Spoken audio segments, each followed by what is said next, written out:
Welcome YouTube. Today we're going to talk about VCT Pacific Ascension. Now there's 10 teams in total that are going to be competing to try to take one of two spots that will grant them access to VCT Pacific 2026. And throughout 2025, we've seen how important this can be for the different brands and players that will have a chance to compete against other tier 1 teams and players all around the world. So we're going to be covering each of those teams and give you a quick little primer, very basic, just what to expect, who the star players might be in case you haven't really been able to follow along the scene here in Pacific. Now, I know a lot of you loved the previews I did last year. Unfortunately, we don't have as much time in between Champions and Ascension this time to prepare all the graphics and resources and all of that, but we're basically going to give you a quick primer on what to expect. And of course, if you've been following these teams much more closely throughout the entire year, feel free to drop some more extra information and trivia down below in the comments. Now, in Pacific, we have the 10 teams divided into two groups where they'll be going through a round-robin stage first, and then there will be a playoffs that will end in two different best-of-fives that will determine who will make it into VCT Pacific. So, in this video, we're first going to cover Group A. So the first team we're going to talk about is Motiv Esports, who did participate in VCT Pacific 2025. So, competed in VCT 2025. Obviously, that alone is a huge boon, right? You're getting practice against tier 1 teams, you're scrimming against potentially other tier 1 teams, you're learning from that on how to adjust what the other teams are doing, you're facing it firsthand, and things like that. And I think Boom, surprisingly, might have had a good path for Ascension, right? So the reason I say this is because they had a pretty good start in kickoff. I keep wanting to say lock-in at kickoff with some good ideas. Then they brushed up on that, came in with amazing ante and good understanding of what their strengths are in stage 1, going on that incredible 5-0 run in their group stage. Ever since then, we haven't quite seen that same spark. However, I think it's actually beneficial because you've gone through the kind of learning stage in stage 2 of, okay, this no longer works, these are our limits, this is what we lack, and now you've had time off and you've brushed up on that to now compete against quote-unquote weaker opponents, right, in Ascension compared to VCT Pacific. The gap isn't as big as it used to be, but there is still going to be a little bit of a difference, especially when it comes to macro and strategy. So I think the path overall has been pretty good. It should also be noted, if we take a look, that they have 2 new players. So they've added Nats from RRQ Academy, and they've added Whitecat from Team Secret Academy. Whitecat specifically on loan, but both of them should be playing in place of, I believe, DOS9 and Famous. That's what was reported. And also, as looking at the photos of the team arriving at Bangkok, it seems like that is the case. So you've got 2 new players, 2 very promising prospects, although I wouldn't quite say, the same level of, let's say, even DOS9, where it's like, okay, statistically, like, you plug this guy on any other, tier 2 team, a challengers team, he's gonna be able to provide value and carry just by statistics. I wouldn't say that far, but very promising indeed in terms of their own individual play. So now the question becomes, how well do they gel? And that remains to be seen. But I do think it should be noted that the coaching staff is still very, very good. Very good. I rate both Six Fingers and Fields very highly, and I do think both of them, especially Fields, actually, based on what he did at Revenant as well, I think is very, very good on the ante department. I do wonder if that's going to be that useful, considering a lot of the data you're going to have on Challengers teams are outdated. However, also, historically, a lot of Challengers teams don't change drastically because they just don't have the experience to do that. You haven't really faced that opposition to unlock that. So they can probably glean enough information. So my real question just becomes, can Nats and Whitecat provide consistent value, right? The way I see it, Famous and DOS9, well, DOS9, I mean, obviously was fairly consistent ever since last year coming into this year as well, but Famous and DOS9 had very, very high ceilings. I don't expect Nats and Whitecat to have the same. However, if Nats and Whitecat can provide higher average value, then I think they should be fine. They've always been a pretty good, skirmishing team and trading team, which I think is basically how you kind of stand above the rest in Challengers. If you're just better at trading, if you're better at fighting, those 2v2s, 3v3s, then you're always going to have the numbers advantage. And at that point, most people aren't that accustomed to overcoming that numbers disadvantage. So That should be okay. I think Shira's IGLing is still, fairly good, especially compared to challengers. And I would say that actually NC Slasher has grown a lot playing in VCT Pacific as well in his role. So I think that supporting cast should be very good. And then if you still need that big X factor, you've still got Berserks, who I do think hits that fairly more consistently than Famous did. So still has X factor, which is funny because he has a capital X in his name. But anyway, all the silly jokes aside, I do think Boom should be fine, simply because I think training and playing against tier 1 teams alone should be such a huge benefit. But it remains to be seen. So I think they should be at least okay in the groups, right, to get into playoffs. But we'll have to kind of keep our eyes. I'm gonna keep my eyes. I mean, this one's easy, right? Focus on, or spotlight on, let's say spotlight on Nats and Whitecat. It's just a matter of do they perform up to the expectations or not. The next team we're going to talk about is going to be, I think, a fan favorite, Motiv Esports. And for those who don't know, this is basically the XDSG core, the X Disguised core. So if you take a look at the roster here, you got Flaring Wayne, Styron Vera, and Sushi Boys. And then there's some familiar names of the coaching staff as well. Spin, one of the ex-Global Esports coaches, the head coach of ex-Global Esports. And then Benkai, of course, from PaperX fame. So in his assistant coach role. So this is it's a pretty star-studded roster, I would say. So pretty star-studded roster, which, I mean, that alone is pretty powerful in Tier 2. Now, I will say last year, it did feel like they kind of needed momentum to get going, and they were also a little bit reliant on individual performance, right? Individual strength. Where I do think like the timeouts and such were good, but there wasn't as much, how should I put this? There wasn't as much of a strong foundation where the players were able to adapt at a macro level very, very quickly. But I do think that's changed. It does seem like they have a little bit of a better understanding. It seems like they worked a lot on kind of defaults, rotations, etc. It seems like there's been that evolution with the roster changes and the coaching staff change as well. And just over a course of time, obviously, if you want to grow, it just comes with the territory. Now, I do want to say, and this might be confirmation bias. This might just be because I'm like seeing the names of, Benkai and maybe even Spin, although I'm not quite sure how much of, old Global Esports was like Spin versus the players versus Big Time or whatever else it might be. But just, again, I'm going to say I think it's confirmation bias, but it does feel like they remind me of old PaperX, aka Benkai era.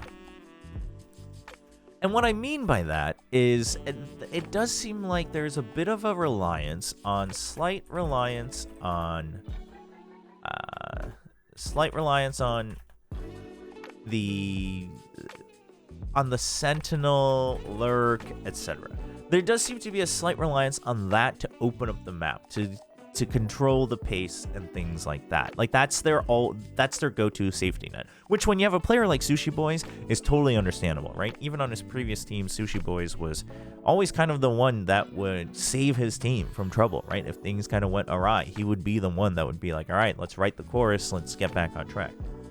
But I don't know if it feels very comfortable, and I also don't know if it works in the current pace and meta of Valorant. Like, I don't know if it's the favored way of playing. Now, if I had to pick a spotlight player for Motiv, it's gonna be Wayne, as you can see.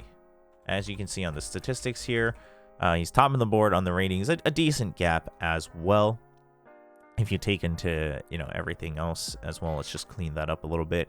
But you group stage playoffs all throughout, highest rating, highest KD. Great assists per round, obviously as a controller that's kind of a given, but great kills per round as well. And that's insane for a controller player to have an incredible kills per round, right? He's second surrounded by duelists. And usually you're going to see either duelists or like sentinels on teams that kind of rely on the sentinel to open things up or trade and get great lurks. But Wayne is out there just getting all the trades that he can and making sure that he's not also dying first either. I mean, 0.09 first deaths per round, very, very safe.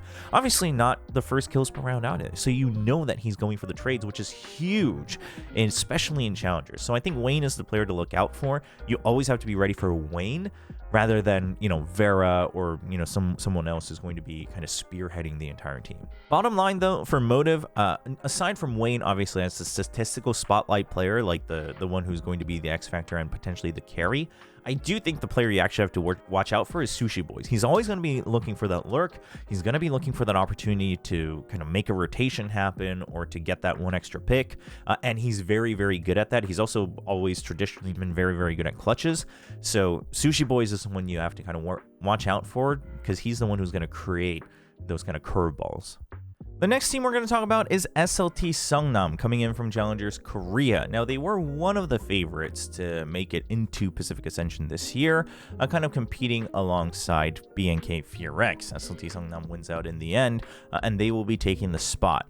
And those of you who have followed along kind of the Korean scene for a long time might recognize some of these names. So, for instance, if you take a look at Cinder, he's been playing since 2020, right?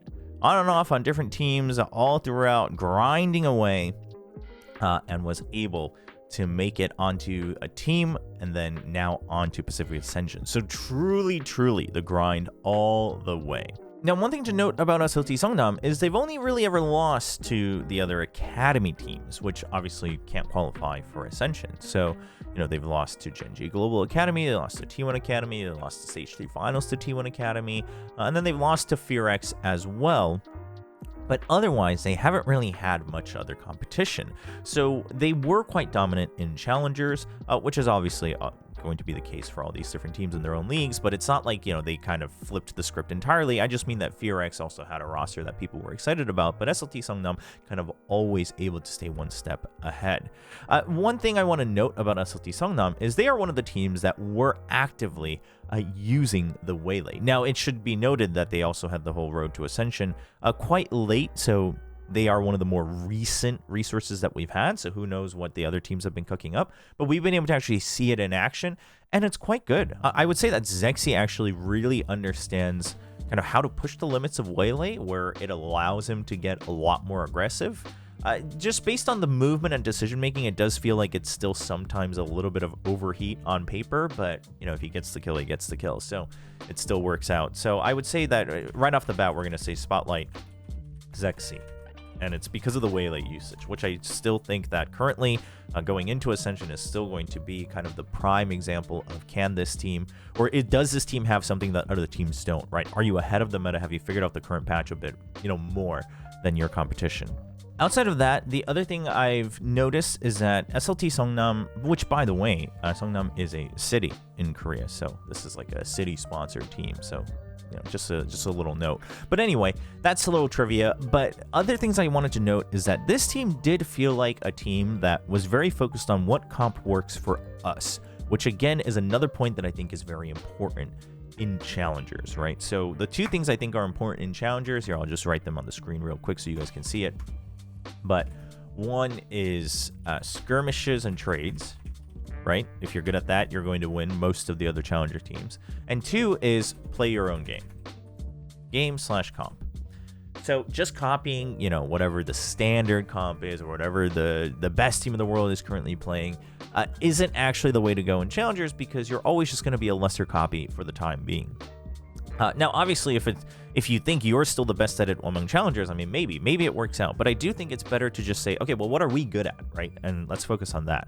So, for instance, SLT Seongnam's taking ideas like the Sage Cypher and playing it on Sunset and things like that, where it allows them to really just eliminate one side of the map, go all in, and kind of rely on their quick rotations and maybe even over rotations to be able to get the numbers advantage and then to win the fights. Now, this does bite them a little bit, especially in the match that they lose to FearX, where they're kind of overusing util and then over-rotating and things like that, especially on defense. But then they actually remedy that in the grand finals in the Road to Ascension, and they're able to make a comeback against FearX in that rematch. So very, very good to see that they have good match-to-match adjustment. which is, I think, very important. So one thing they will do, so they want to stack their power at a macro level. This is what they like to do. Now, they adjusted this in the grand final, so I don't know how well of a habit that is going to be built in. But generally, they are very good at saying, okay, we have this information on this side, let's quickly go to the other side and take that fight, right? Because we know then we can have the surprise numbers advantage or whatever else it might be. So it does seem like they're going to be, they like to play a lot of these kind of double sentinel or even double initiator where they're able to do that, where they can get the information they need to do that, even on the attacking side, where they can say, okay, we're going to eliminate all these angles and we can just focus on this one fight. So it's good that they understand what their strengths are. And I think that's fine for challengers. We won't go into it further on like whether I think it's the best way to play Valorant or anything like that, but I think in challengers, that's good, right? In challengers, you win the first few fights and you win the round. Like there's rarely going to be teams that are very, very good at bringing back the 4v5s, 3v5s, things like that. So if you're able to identify how do we get that first numbers advantage, generally, I mean, you want to do that on any level, but I think in challengers, it's even more so that's kind of, okay, you've kind of won the round already. So I think that's very good. We've already talked about the spotlight because of the Waylay. I do think SLT Seongnam is going to be competitive. However, I'm going to be honest, reviewing all of these teams, I think it's going to be quite a competitive Ascension tournament. And I don't know if I think SLT Seongnam has the chops where I'm like, oh, they have to be one of the favorites. I don't know about that. I think they're a contender. But we'll do a tier list on stream the night before, I guess later tonight. So you guys can check that out, but I'm not convinced. Next, they always surprise you at least once. The representatives from Oceania, and this time it's going to be E-King.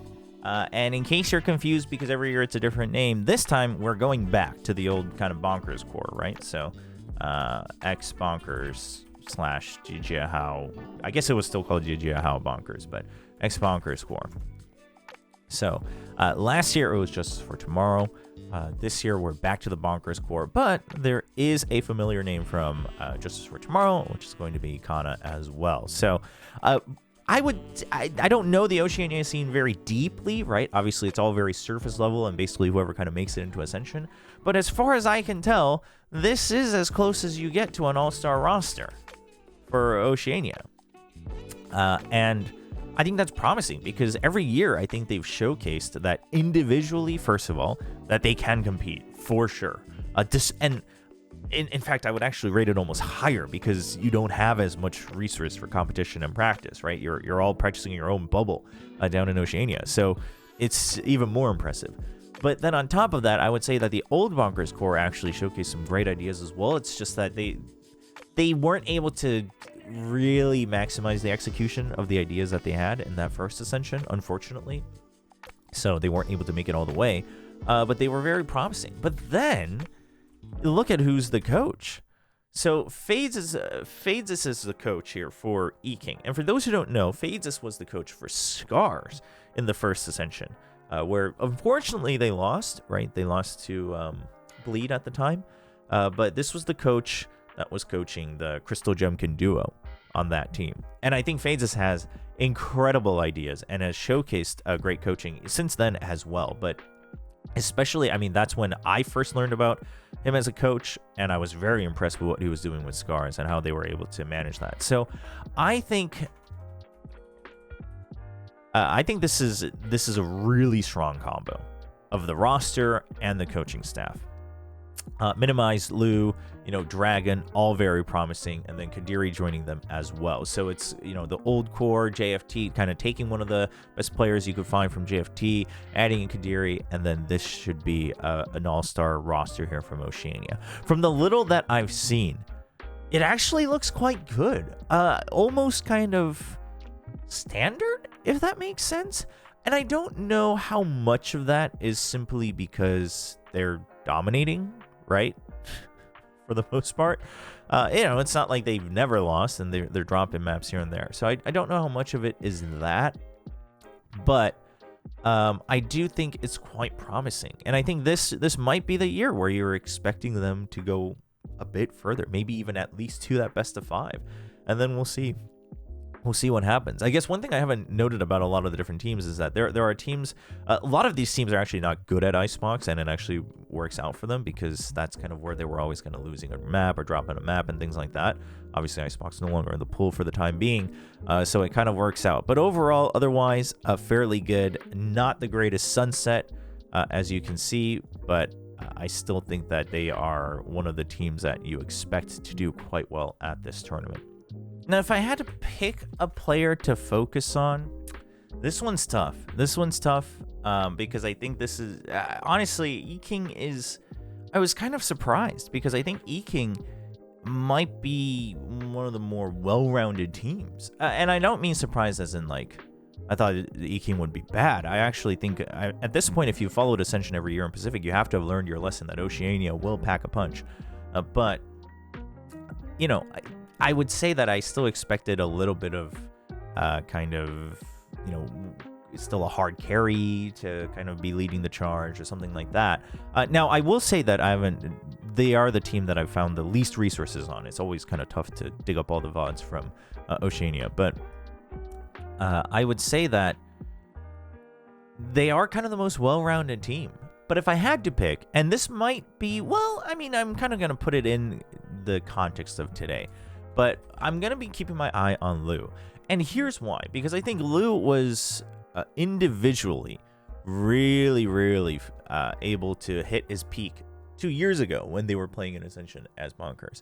Now, I will say that looking at their games right now, Lou isn't in a carry position. And sometimes that's okay, right? Especially when you're playing things like the Waylay. It's okay. You're meant to be more of a space creator. You've got other people that are trading for you that are able to pick off that first kill, things like that. And that's fine. However, I don't know if that's going to fly against the competition. I do think that when you're playing against the best of your field, that your primary duelist still needs to at least be a somewhat, like, they don't have to be the absolute statistically best player on the team, but they have to be getting the highlights, right? They have to be getting those numbers up there to be competitive. And I just don't know if a reliance away from that is going to be very helpful for E-King. But he's done it, right? We know he can do it. You know, it just might be a matter of maybe he just does better against the competition, you know, at a global and international level. So that might be something to look forward to. But I do think he has a great supporting kind of staff as well, right? In the form of players like Minimize and Dragon. So I think this should be pretty good here for E-King. And I'll keep my eyes on Lou. But overall, I'm kind of excited because they are a fairly, I will say, let's put this here. Most well-rounded team? Question mark? You know, very standard in a good way. But now with some time, obviously not like 3 months, but we've had 2 months since we've been able to watch champs and all of that. You've been able to go to the lab, and you've got Phases as your coach. I am kind of interested to see what they've cooked up. And I think this team is going to, if I'm looking at Boom to be the one who's kind of anti the habits of other teams, I'm expecting E-King to come out with their own pace and establish dominance. So E-King definitely a team that I'm keeping my eye on. Last but not least, let's talk about Team NKT.